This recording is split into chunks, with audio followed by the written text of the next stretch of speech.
Hello everyone and welcome to the weird, scary and horrible parts of humanity. Today we are looking at the 2011 Liège Attack which took place in Belgium. A massive shout out to Jason Clyde for recommending this case. Nordine Amrani was born in Ixelles, one of the 19 municipalities in the Brussels capital region in Belgium, on the 15th of November 1978. A French-speaking Belgian, he was of Moroccan origin but was not a Muslim and did not speak Arabic. He was orphaned at a young age and grew up in foster homes. After leaving school, Amrani became a welder and lived with a fiancée who was a home care nurse in Liège. However, he had a criminal history. He had convictions for handling stolen goods as well as various sexual offences. In 2008, a Liège court sentenced him to 4 years and 10 months in prison, following a conviction for possession of thousands of weapon parts, including almost 10,000 rounds of ammunition and dozens of weapons, including a rocket launcher, as well as assault and sniper rifles. He was later described by The Guardian as a gun freak. Amrani was also caught with 2,800 cannabis plants. He was released from prison early in October 2010. However, after his release, he committed further sexual offences and on the 13th of December 2011 was due to be interviewed by police regarding a sexual abuse case, but this meeting would not come to pass. Transferring money from his bank account to his fiancée on the 12th of December 2011, on the morning of the 13th of December 2011 at 11:15 am, he met with 45-year-old Antonietta Raccano at his Liège apartment. Raccano was a cleaner who cleaned for his neighbour, and Amrani offered her a job which led her into his flat. Amrani then murdered Raccano and her body was abandoned in his shed which he owned in the St. Leonard district. Carrying his weapons in his backpack, an FN-FAL battle rifle, a Smith & Wesson Model 57 revolver and 4 M84 stun grenades, he headed for Place St-Lambert, a square in the centre of Liège, Belgium, with the square the former site of St-Lambert's Cathedral, the location of the Palais de Justice, the local courthouse, and the Palais Provincial, the government building of the province of Liège, with a larger bus station in the lower part of the square. The square was unusually busy due to a nearby Christmas market as well as students in the square during breaks between spring exams.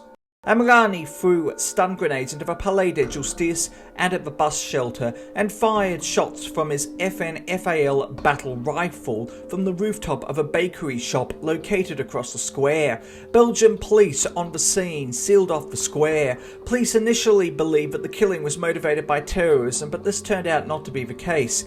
Amrani killed 5 people in the square. 15-year-old Mehdi Blaj, who died at St-Lambert Square while waiting for a bus to Rocourt to meet his mother. 17-year-old Pierre Gourville, who also died at St-Lambert Square. Gabriel Lebold, who died later on the day of the attack in hospital. 75-year-old Claudette Pugiais, who died at a hospital 2 days later. The final person to pass away was 20-year-old Laurent Kremer, who died as a result of head injuries on the 23rd of December, having been induced into a coma following their arrival in hospital after the attack. A combined 125 people were wounded, of whom 7 were wounded seriously. Amrani killed himself with his Smith & Wesson M57.41 Magnum revolver.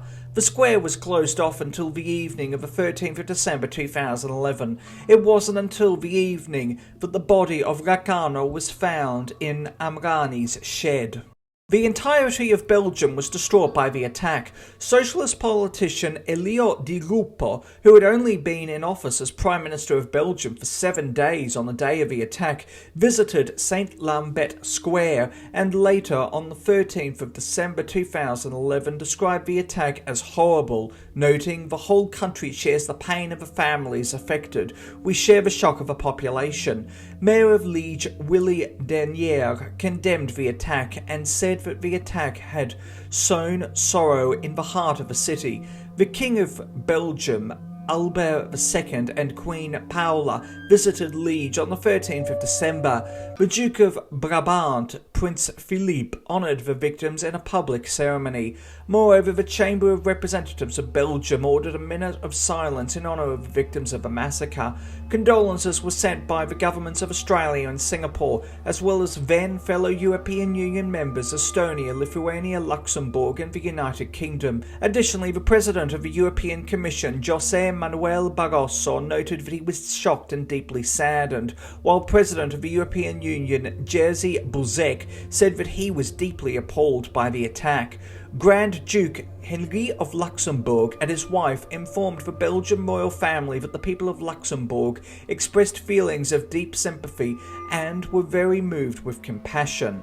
6 months after the massacre, on the 2nd of June 2012, the mother of Belaged, Linda Potier, committed suicide from a drug overdose, having attempted suicide in January 2012, with her suicide motivated in part by her son's murder. She was buried with her son in Jupiler Cemetery.